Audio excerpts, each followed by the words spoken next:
BNP Lohajang উপজেলা শাখার সদস্য সচিব আলহাজ হাবিবুর রহমান চাকলাদার অপুর আয়োজনে ঈদ পুনর্মিলনী অনুষ্ঠিত হয়।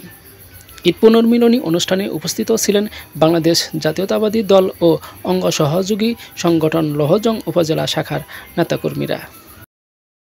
ঈদ পুনর্মিলন অনুষ্ঠান করলাম এবং লোহজং থানার সদস্য সচিব আলহাজ হাবিবুর রহমান অপু চাকলাদারের উপলক্ষে এবং জননেতা মিজানুর রহমান সিনহা, উনি মুন্সিগঞ্জে আমাদের আহ্বায়ক হয়েছে মুন্সিগঞ্জ জেলার, ওনার উপলক্ষে আমাদের এই জনগণ, লোহজং থানার জনগণ এখানে উপস্থিত হওয়া এবং অপু ভাইকে অসংখ্য ধন্যবাদ সবার একত্রিত করার জন্য। সবাইকে দেখে আমাদের অনেক ভালো লাগতেছে, অনেক আমরা কি বলে আনন্দিত অনেকেই, কারণ এই 17 বছর আমরা একসাথে ঈদ করতে পারি নাই।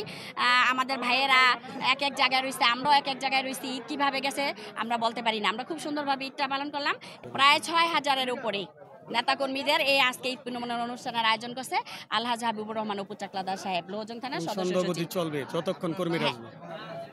আমার নাম মিসেস আলেয়া ইসলাম, আমি লোহজং থানার মহিলা দলের সাধারণ সম্পাদক দায়িত্বে আছি বিগত 17 বছর যাবত।